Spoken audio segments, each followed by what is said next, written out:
Hello, Imperfect leaders. It's summer! And for leaders, that means reflection. And it means planning for the coming year. It is for that reason that this week's episode is an encore episode specifically picked with your upcoming year in mind. And then as Labor Day approaches, Season 3 will kick off. And I'm so excited about that because Jamie Almasan from the Equity Collaborative is going to be joining me as a co-host and commentator. It is going to be great. So sit back and enjoy this encore presentation of An Imperfect Leader, the Superintendents and Leadership Podcast. At the end of every interview that we have for teacher candidates, we will say, "What questions do you have for us?" And they will always ask, "Well, what kind of support can I expect?" And we will always say, "Well, don't worry, we'll give you a mentor." But it's not real mentorship. I mean, it's support with the difficult kid or the field trip form or the grade card, but it isn't coaching. That's where partners like EdConnective step in. They provide observation and feedback with practice. That's real coaching. Their mission is to ensure that every student thrives by facilitating exceptional educator growth. So whether it's science of reading, whether it's leadership development, whether you're trying to build the best recruitment and retention efforts, check out edconnective.com. Hello, Imperfect leaders. Evaluations. In every single profession, employees are evaluated. They are evaluated by their direct supervisors, or they're evaluated by a board of directors. Formal evaluations can be really difficult to navigate if there's no clear process or protocol established at the very beginning. A shared image of what success looks like is paramount. My guest today, Dr. Jennifer Cheatham, has incredible advice for school and district leaders about goal setting and reporting on progress. During her after-action review, she talks about something that's really important to me, the tackling of a major system of oppression, a district's code of conduct, or also known as discipline. It's a great episode full of incredible insights. Thanks for tuning in. Today on An Imperfect Leader, Dr. Jennifer Cheatham is my guest. And with over 25 years of experience in the field of education in San Diego, and Chicago, and Madison, Wisconsin, she has served as a teacher leader, professional developer, central office leader, area superintendent, and superintendent. And in each of these roles, she has focused on a number of things, including cultivating strong teams, designing enduring systems, and strengthening routines for organizational learning, and all in the focus of making the lives of children better. And she's now a senior lecturer on education and the co-chair of the Public Education Leadership Project at Harvard Graduate School of Education. Dr. Cheatham, welcome to An Imperfect Leader. Thank you so much, Peter. It's great to be here. So, Jen, what an honor to spend some time with you today. Now, a few months ago, I had the chance to speak with Max Silverman at the University of Washington Center for Educational Leadership. I'm sure you have crossed paths with Max, and we had gotten to know each other a little bit. We had a meal, and during our conversation, it was wide-ranging, but we kept returning to this role of evaluations. And, leaders in every profession are interested in growth and, professional growth and the growth of those that they supervise. This is a huge topic, obviously, for educational leaders as well. And it wasn't a day or so later I came across your article, Can Superintendents' Evaluation Lead to Their Own Growth? And in the article, you point out the unintended consequences of a traditional school board process of evaluation, how often they occur, or often that they're unclear, both in the terms of what's being evaluated, in terms of timelines and things like that. And, just how even lowering one point could accelerate a superintendent's departure. And so you reference the incredibly disturbing national trend when it comes to leader longevity, right? We're losing superintendents at alarming rates. And as one continues to read the article, she learns more about the shared process that you created with your board in Madison, Wisconsin, which included self-reflection.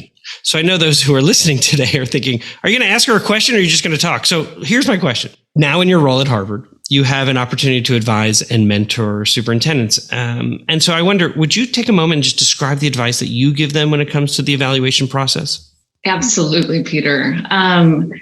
The advice that I mostly pass on is advice that was given to me when I first became a superintendent and was seeking advice. And that was to keep your hands on the steering wheel of your evaluation process, which seems like especially pertinent advice now, given that things are so precarious, and especially if you're leading for equity in today's climate. But that said, yes, evaluation processes do need to be designed to be protective, but they also need to be developmental, right? They should support our growth as leaders, and they ought to be relational. If done well, they can build stronger relationships between superintendents and their boards, superintendents and their teams, even superintendents and their communities. So there are a few lessons that I highlight in that article, which I'll just maybe quickly summarize. So the first one is that it's crucial to use every step of your evaluation process to help your board understand the breadth and the depth of the superintendent's job, right? Not just once, like in the beginning, but ongoingly. And that's because you need them to help you do your best work. And if they don't understand the job in relationship to the charge that they've given you, it's hard for them to do so. So from like the competencies you choose that you're evaluated on, to the evidence that you may compile in alignment with those competencies, to the self-reflection you might submit to your board, in my mind, every step of that process ought to provide an opportunity to support your board in gaining a deeper understanding of the job and the conditions necessary to do the job well. So, number one, teach your board about the job that you do. Most of them did not run because they were interested in managing the superintendent, right? They ran on other subjects, so they do need to be supported in that process. The second thing is that evaluations often involve gaining feedback from direct reports and from stakeholders. I know I often, every year for years, used a survey tool for principals and direct reports. I think it's really crucial to build in reflective time to make sense of that 360 feedback. And that includes processing that feedback with others, but not necessarily processing it with your board. I don't think that's the group that you ought to be processing with. You don't, in my mind, want to hand over survey results to your board without having interpreted them, right? Really prepared to tell them what you think they mean, what the implications are for your leadership. So the opportunity to take stock of the positive feedback you'll hopefully get in a tool like that, but also the more challenging critical feedback is something you ought to do on your own, right? Kind of quiet reflection time. It might be something you do with a coach, right? Which can be really powerful and supportive. And it can be more powerful when you're processing it with the people who gave you the feedback, so you can better understand where it came from. So there's that. And then I would say, finally, it's important to diminish the public nature of the evaluation, right? It can be scary. Superintendent evaluations are often in the newspaper, publicly available for other people to read. And I think you can diminish the public nature of the evaluation by regularly communicating in multiple forms already what you're doing, with what results, and what you're learning along the way. Like the act of sharing what you're learning, it's pretty rare, I think, in leadership, but it builds public trust, it builds credibility. And it makes the evaluation kind of like a blip on the radar screen, right? It can also help if the board suddenly turns on you, meaning, right, there's already a narrative out there, and it increases the likelihood that your community will come to your defense. Well, you're specifically also, I think, speaking to the fact that boards are not static, right? So they're dynamic. And so then all of a sudden, the people that hired you, 4 or 5 years down the road, there only may be two that remain. And so all of a sudden, individuals who now are running, who now are saying, well, I'm going to evaluate her. If you've been really intentional about speaking to what you've learned, what they've been evaluating you on, and being able to be very public with that, they have no choice but to understand as they enter the job that you've been really clear about what your goals have been. No question. In fact, I would add that if you haven't already done this, that built into your contract ought to be some language about how the superintendent gets to design the evaluation process with the board, right? So that you have some say and therefore can build it so that it's protective, developmental, and relational. That's really interesting. I don't think I've ever seen a contract that includes that. And it's so easy to do. Why? It costs them nothing to say, we're going to develop this collaboratively. Of course, They want somebody that they're going to partner with. That's really smart. I was thinking about your first rule or first piece of advice. And I can remember that when I first became superintendent, no one had advised me on just choose 3 items that you're working on. And so I had, 7 board members. They all had 3 goals that they wanted me to work on, and you're just chasing goals. And so it wasn't until year 2, I believe, that working with our school board association was, whoa, let's pull back and let's choose 3 things that we want him to work on. Of course, he's going to work on all these other areas, but what do you want to evaluate him on, and do that together? Oh, that's really interesting. Yeah. And I would tell you the second piece, and then I'll leave it to I'm really curious on your thoughts, knowing that your board members don't always interpret information the same way. And so initially I produced a scorecard, sort of almost like a Baldrige sort of scorecard that compared myself to other districts and that kind of thing. And that served maybe 3 members of the board who really like to look at numbers. And then others on the board, the other 4 members, really preferred a narrative. So I had to learn over time to really make a sort of hybrid approach to sharing this information, not unlike you would do with your own students in a classroom or your own teachers in a building if you're a principal, and then your principals as a superintendent. We all sort of approach things differently, and making sure that you're making it in the most accessible way really will help you. Yeah, I mean, the many work streams of the superintendency never go away, right? Like, it's important, again, to teach your board about the multitude of work streams that exist, right? And you can only get better at some subset of those work streams in any given year, which goes to your point about the 3 goals idea. I love that. And the combination of giving your board kind of hard data, accompanied by a narrative so that they can see how you're interpreting, the results, seems very wise. Yeah. The last piece I was thinking about, the 360, initially, I also sort of just adopted a 360 without really considering what were the questions that were being asked. So I imagine, as you advise others, it's be really thoughtful about what do you want feedback on? I mean, you clearly can't avoid areas that that you might be struggling in. That doesn't mean to craft a 360 to only give you good information, but be really thoughtful about what it is you're asking, because you may not be getting exactly what you would hope to get out of a 360. No question. I mean, ultimately, that 360 ought to be aligned with the competencies that you've agreed on with the board, and the subset of those competencies that are most related to the kind of feedback you can get from constituents. Yeah. So in the leadership model that I use to advise others, there's a dimension, the leader's learning work. And that's really like the mind of an organization's work. And inside that dimension is a term, serving as a lead learner.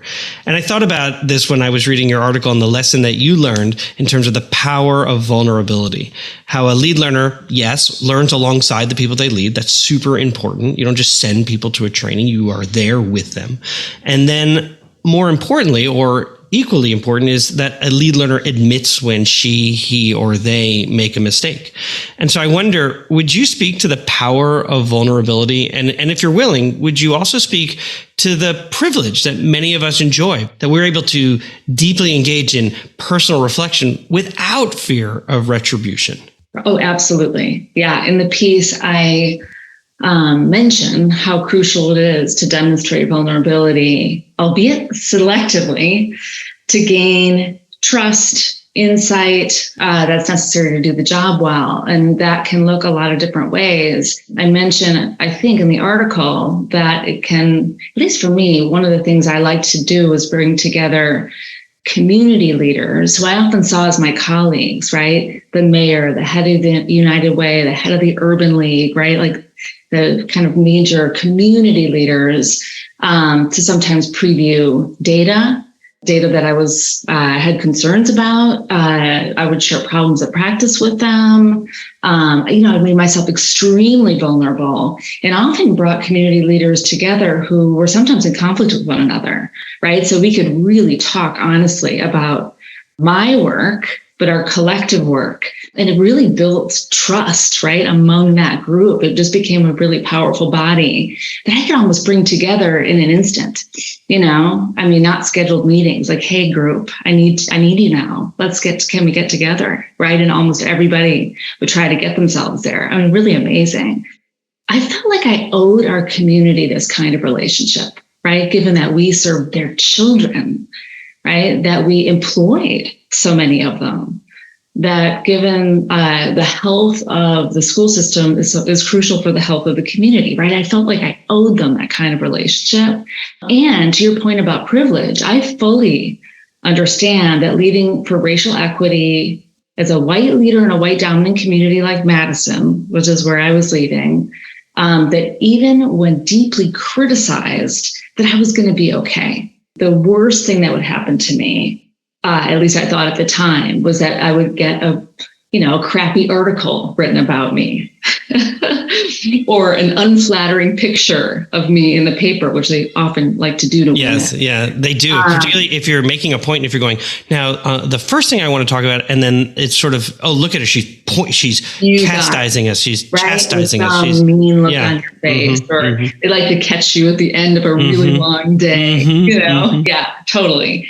But that's the worst that would happen to me, right? I would wake up the next morning and be like, okay, that sucked, but I'm still here. I still have my job, and I'm going to get after it the next day. But for the leaders of color that I've worked with, female leaders of color, the risks are much steeper. So I understand why vulnerability can be harder. That jumped out to me in your article, because you specifically talked about an individual who said, I can't do that. And so to be vulnerable is a real privilege. Thank you for doing I'm glad. Yeah, same. I've had friends who have been victims of character assassination, whose families have been threatened, who have lost their jobs without any warning, right? It can feel really unsafe. Even for me, as a white leader, for years, I wouldn't open up my social media to anyone in the community because it felt a little unsafe. I don't know. It just did. Yeah, I never joined Facebook. Right? And I remember a friend of mine telling me, Jen, if you're going to be a leader there, you have to be able to live there, right? And if you can't, you have the choice to leave. But building trust requires vulnerability. But even so, even with all those risks, I think at the end of the day, selective vulnerability has more rewards, right? That outweigh some of those risks. And we'll be right back. Hey, district leaders, I know you already know this. In schools worldwide, cell phones are posing real challenges on student engagement and mental well-being, and I want you to meet Yonder, a proud sponsor of an Imperfect leader. And let me share this story from a visit I made to some schools in Silicon Valley. I asked some kids what they liked about Yonder, and after some funny looks, they shared that actually, with Yonder, teachers don't have to battle with them over phones anymore. In fact, one kid said to me he didn't have to worry anymore about his parents texting him in class, and the kid next to him sort of shoved him and goes, "Texting? My mom used to FaceTime me in class." I want to introduce you to a support system that increases teaching and learning. I want you to discover why 1 million students choose Yonder daily. Minimize distractions, maximize learning potential. To learn more, go to overyonder.com. YONDR. We're back for segment 2 of An Imperfect Leader called Imperfect Leadership and After Action. And my guest is Dr. Jennifer Cheatham, a senior lecturer of education and co-chair of the Public Education Leadership Project at Harvard Graduate School of Education. And in this segment, we ask our guests to deconstruct a decision that they had to make, and then we discuss it. So, Jen, what happened? Oh, gosh. Are you ready for this, Peter? I'm ready. Okay. So I'm going to go back to my first days as superintendent in Madison, my first year or two.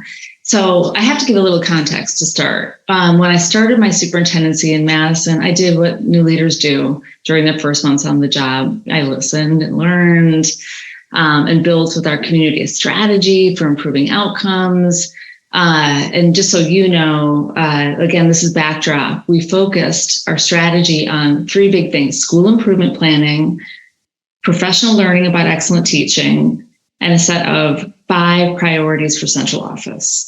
The idea was that the district wouldn't be able to make progress for all students, Black students in particular, if we weren't more disciplined about decision making, hence the school improvement planning, more aggressive about providing the resources schools needed to do their best work, hence the focus for central office, those 5 priority areas, and more attuned to excellent teaching and learning that's culturally responsive, right? Hence our focus on professional learning about excellent teaching.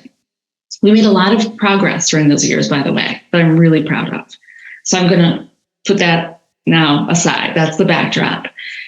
The most courageous and challenging thing we did, however, despite all that work that was happening, was inspired by some questions and concerns that came from the school board.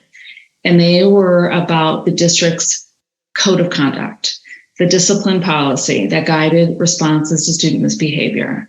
They, as board members, were seeing mostly expulsion recommendations coming through, right? Their cue, so to speak, and very disturbed by what they were seeing. Exclusionary practice, the use of suspensions and expulsions were being doled out to Black students, Black boys in particular, and students with disabilities at an alarming rate. So interestingly, when I did my entry process, I didn't really key into that as a big part of, of the challenges, opportunities, or strategy. It came a little bit later from the school board, which prompted me to dig into it a little bit more.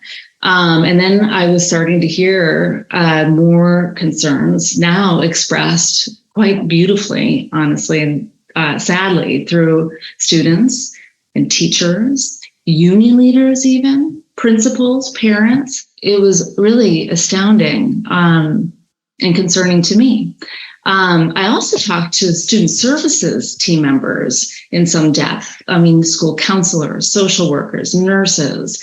It seemed like they had this unique insight because of their focus on student wholeness, right, and health. And they could maybe even more clearly see that these overly harsh discipline practices were part of a larger cultural problem that needed to be addressed. Interestingly, after exploring what we had already been doing on that front with the team, especially that student services team, I felt actually quite confident that we had the capacity to continue to make change. They had already been working on positive behavior intervention and supports.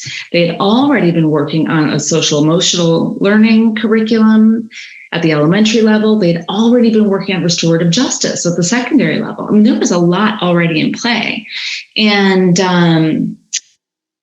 my thinking at the time was that this was going to be really more about bringing the policy in alignment with current practice, right? As opposed to using the policy to dramatically change practice. So if I understand correctly, here you are, you've entered into the superintendency. You've really established collaboratively, I'm assuming, working with your board and with your leaders and with your community to establish what are the top 3 things that you're working on. And as you're doing this work, what sort of reveals itself is this need for a code of conduct or to better understand how the district is approaching discipline for all intents and purposes. And so I can speak very much to the fact that similarly in a district, I think similar in size to Madison, in a majority white community, and here was our district story was we were 20% African American, and yet our out of school suspensions, 50% of our out of school suspensions were African American. Right. So I imagine as you were talking about, you didn't use the word disproportionality because you recognize that most of the people listening, or many of the people listening may not know that word. So, but it was outrageously out of, our ratios were out of whack. And so, here, and you were recognizing here are these expulsion hearings and suspensions going on and disproportionately impacting African American kids, which ultimately means if children are in school, they're not learning and they're not achieving, and it's just a perpetual cycle of underachievement that you definitely wanted to have an impact on. And it sounds like as you were approaching it from a policy standpoint. Oh, if we just align some of these things will work out. And so, am I capturing that? You are really capturing it well. Okay. So the next question typically is, what got overlooked? And so that's maybe a nice entry point into what do you mean by policy and practice? It wasn't as simple as you thought it might be. Okay. So, and I do need to say that not only were there some positive practices in play, but the data, while disproportionate, Peter, the suspension and expulsion rates were already coming down, right? Because of the slow and steady work that the district had already been doing. Even so important to note. Yeah. Right? It wasn't as if you were coming in saying, aren't you lucky I'm here, right? It was that there were some really intentional practices. Sometimes they are referred to as episodic, though, if they're not systemic. Right. So you have a very decentralized district, lots of really well-meaning and really committed individuals doing good work, but it's not part of a whole system. There are pockets of success. Okay. Yeah. And, and ultimately, I won't get into the details here, but we did decide with unanimous support from the board to revise the code of conduct and codify a progressive and restorative approach to school discipline. And we also, by policy, committed to quarterly reviews of progress. Imagine that every quarter, a public review of how it was going, what the data was looking like, what we were learning, and what we would improve on as a result. Okay, so this is where I'm going to get into what we did or didn't do right. So I'll just be straight up honest that from day one, it ended up being a political battle that was much bigger than I anticipated. I mean, it really caught me off guard. Many in our community believe that the policy, and it's gorgeous. I mean, you should read it, Peter. I mean, it's a very pretty policy. Okay, I'm going to be honest. We have read it because we adopted so many of what you were doing in Madison. It became a model for many districts around the nation, whether you knew it or not. And it's so gorgeous. we were really... so I'm very interested to hear what got overlooked from your perspective, because we could almost do a dual after action review. I think similarly, I thought it would be just embraced, and I had no idea, even with the small pieces of definitions. What one school called disrespect was so different, markedly different from another district. So while we had policy, as we started to implement small things, we recognized, there's now a really big backlash in terms of, you just want children to be able to do whatever they want. They can curse out their teacher. No, there are consequences for cursing out your teacher. Right. And that may be defined as disrespect. It doesn't come with a 10-day suspension, though. You got it. So it was interesting. I mean, there were lots of different perspectives, though. I mean, some people in our community didn't think the policy took us far enough, right? And they let us know. So, for example, there was, we still had police officers stationed at each of our high schools, and there was tremendous disproportionality in student arrests, meaning almost every single arrest, even though they had been coming down over time, were arrests of Black boys. Others believed we had gone too far and that schools were now less safe as a result. They pointed to increases in fights and gun incidents in a couple of our high schools. Some believed we had under-resourced the work and demanded more school-based staff to work with misbehaving students. Others thought we were spending too much money on it, right? Funding that would otherwise go to literacy or math instruction. And because it was a board policy, right? Because we led with board policy change, many of the battles took place in the boardroom, right? Documented regularly by the local news.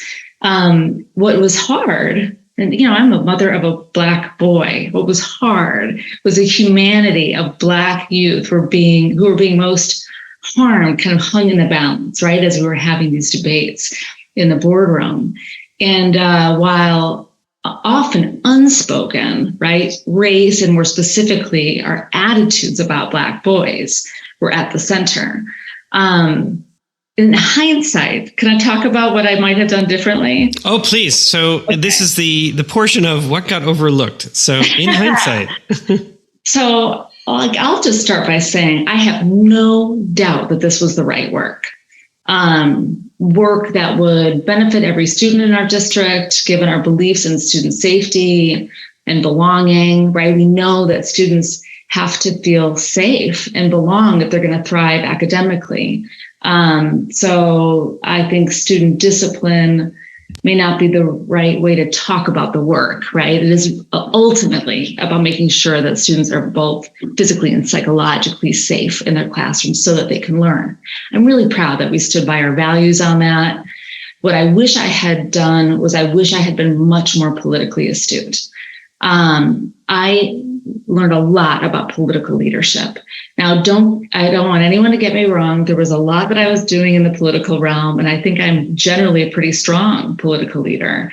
We formed a community coalition. We met regularly to problem solve with the union. I attended community meetings. I worked with the editorial boards, right? On and on and on. But if I could rewind the clock, there are a few things I would have done differently. First, I would have taken time to diagnose the kind of problem we were facing, right? Like, what kind of problem is the issue of disproportionality in student discipline, right? Or excessive use of exclusionary practice. If I had done so, I think I would have seen that the problem of overuse of exclusionary discipline practice was not just this complicated problem, but a complex problem, a problem where the answer is unknown, a problem that's rooted in history, a problem that is easily influenced by the larger political climate, meaning if there's a school shooting somewhere, now everybody's going to have a different opinion on it. If there's something horrible happens to a Black boy by police, it'll have a different influence on the policy, right? It's very volatile because of the political climate, and you just can't create a 3-year plan and implement it. I love the fact that you are distinguishing the difference between complicated and complex, right? Complicated is, it could be hard, but there's a right answer for the most part. And complex is, there is none. And what I hear you saying is, what I could have done differently or what I overlooked was the fact that I inherited a system that was created hundreds of years before I even arrived, and that those systems, right, the system will generate its behavior, right? So, and so here we are, we have all of our children, particularly our children of color, who are being more often being suspended than others, and thinking that we might just be able to sort of, where's our leverage point? Okay, we'll just flip that switch and we can make some changes. Yeah, right. That's really interesting. In a kind of white dominant community in a white dominated field at this point, right? To your point about systems and structures, like we haven't experienced even ourselves a different way of thinking about discipline. Exactly. Yeah. So my thinking was I should have let solutions emerge. It needed to be top down to some degree, meaning it was important for the district to clearly define a problem and make a commitment to working on it and committing resources to working on the problem, right? That there had to be like kind of a quote unquote top down element, but the bottom up element was missing. We needed to create an approach that there would be room for people to play with solutions, to take risks. You're really speaking to the thought that you make decisions with the people most impacted. And so if you're asking teachers in particular to shift practice and to adopt a growth mindset in terms of our children and what they're capable of and how we will respond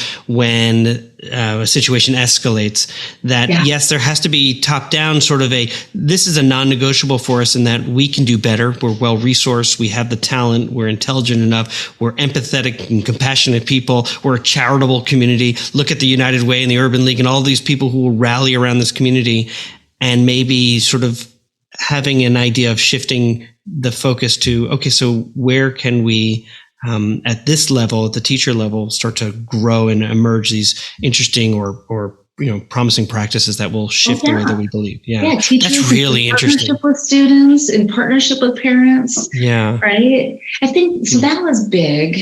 Another lesson that I learned, which is kind of along those lines, is I would have not only allowed the work to grow through school-based inquiry right? And engagement in like a community practice on the subject, which is what we were just talking about. But I would not have started by pushing a big policy change because it brings with it enormous scrutiny. It's really hard to take risks and make mistakes under a public spotlight. Also, I imagine, though, that there's, just to push back a little bit, it is in those initial years as a superintendent that you have permission to sort of push something pretty quickly with your board. And then you have to sometimes wait until you've been there for a long time before you can really change something as well. I don't know. Maybe you agree or disagree with that. But this sense of urgency when we first arrive is sometimes what compels us to make these sort of sweeping decisions. Well, yeah, there's no question. And I really wanted to give the board a big win and help them do something that they really wanted to do. I do also think that there is risk in putting things in the public spotlight that frequently, because remember, we were doing quarterly reviews. So maybe that was part of the big flaw, putting in the spotlight that frequently. But it would also allowed, it made it too easy for a negative narrative about either our young people, Black boys in particular, or a negative narrative about our teachers and their unwillingness to take up the work, to take life, right? Like, so this negative narrative about both teachers and children, that was like a risk that I really regret taking. I think I might have, instead of going all in on a huge policy change, codified smaller, high impact policy changes over time so we could prove change in practice was working, right? And then make adjustments to the policy. I'm not sure. Yeah, that's interesting. I imagine as you're advising superintendents around the country through your program, that there are opportunities for them to instruct their board about the complexities of the superintendency, as you noted in our first segment. And then how do you maybe take smaller chunks and bring them along so that they're comfortable, that the community can digest the shift in practice that's happening at a district level. Yeah. I wonder, would you mind talking just a little bit about what you learned about relationships or what new relationships form? Because I imagine while we're sort of deconstructing this and looking at what got overlooked, there's a really positive piece here about what you learned about relationships and certainly the end products. Yeah. But I think the most powerful thing was how this was one example of an opportunity where we could really work across institutions in the city. I mean, it really strengthened, and this kind of goes back to our conversation about vulnerability. I mean, we were having new kinds of conversations about the health and wellness of Black residents in Madison, right? Prompted by this work, or deepened by this work across entities. And again, this is the mayor's office. This is the chief of police. I was thinking the health department. I was thinking housing authority. I was thinking, I mean, if you're talking about changing practice, so an individual is released from prison, doesn't know where they're going to live, moves in with grandma because grandma says, of course you can come live with me. Yeah. And then the housing authority has a policy that says, oh no convicted felons can live in your place. So now grandma, you're out. And grandma says, well, where was I supposed to send him? What was I supposed to do? That's my family.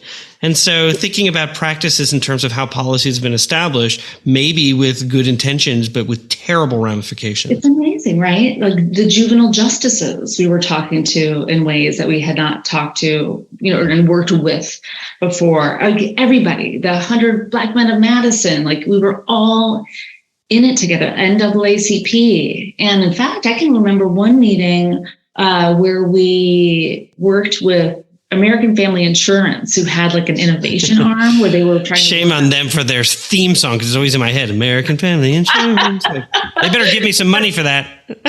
You now are sponsoring it. Well, they had an arm of the organization that worked on social justice issues. And so they started to support us by exploring deeply the problems. And one time we did a simulation of what happens when a middle school kid gets arrested for car theft, which was a problem at the happening in the community at the time. And we watched step by step what would happen to a young person from the time that they were arrested, right? It was so eye-opening. We could see all of our shared responsibility for this young person. And right, like those conversations, I tell you, would not have happened if it weren't for the fact that we were trying, not just as a school district, but as a community, to do this work together. So you have just answered that last question. In the end, what was something that was good that came out of this situation? And it sounds like what you've done is spotlighted for an entire community, because systems are about interconnectedness. So the schools reside within the system of Madison in your case, and that now individual systems, right, in their own organizations, were beginning to understand and reevaluate their own practices. How cool. Yeah. How cool. And it wasn't just that we were seeing up close the problems, but that we were together getting a more deep understanding of the hopes, desires, needs of Black youth if they were going to thrive. Right? We became more attuned to their humanity. And that's a really beautiful thing. My guest again was Dr. Jennifer Cheatham, a senior lecturer on education and the co-chair of the Public Education Leadership Project, the Harvard Graduate School of Education. And Jen, thank you so much for joining me in this conversation today. It is so clear that you lead with a profound moral focus and a clear, compelling purpose. And we're so lucky to have you advising and coaching so many future leaders. The field of education, I believe, needs leaders who lead, as you noted, empathy and compassion, creativity. You use the word courage, and through highly collaborative structures. And that includes a desire to model vulnerability. And in so many ways, you modeled that here today. And so for that, I am so very thankful. Thank you so much for being on An Imperfect Leader. Thank you, Peter. It was a real privilege. Music for An Imperfect Leader was written and arranged by Ian Varley. Sam Falbo created the Daruma doll butterfly artwork. Imperfect leadership is not a scarlet letter. It is a badge of honor. It recognizes that serving as a lead learner is about being a vulnerable leader, an empathetic leader, a compassionate leader. And I'm proud to be an imperfect leader, so I hope you'll join me next time for another episode of An Imperfect Leader, Leadership in After Action. Music for An Imperfect Leader was written and arranged by Ian Varley. Sam Falbo created the Daruma doll butterfly artwork. Imperfect leadership is not a scarlet letter. It is a badge of honor. It recognizes that serving as a lead learner is about being a vulnerable leader, an empathetic leader, a compassionate leader. And I'm proud to be an imperfect leader, so I hope you'll join me next time for another episode of An Imperfect Leader, Leadership in After Action. Imperfect leaders. Are you facing challenges filling open speech-language pathologist positions within your district? It's kind of a silly question because I know you are. Empath Speech understands the critical need for qualified professionals in your schools. They recognize that communication lies at the heart of academic success, and that's why they're dedicated to helping you bridge the gap by offering expert therapists and innovative telehealth solutions. Don't let open positions hinder your students' success. Partner with Empath Speech today and ensure every child in your district has access to the speech therapy they deserve. Empath Speech, EMPAT Speech.com. Empowering students, empowering schools.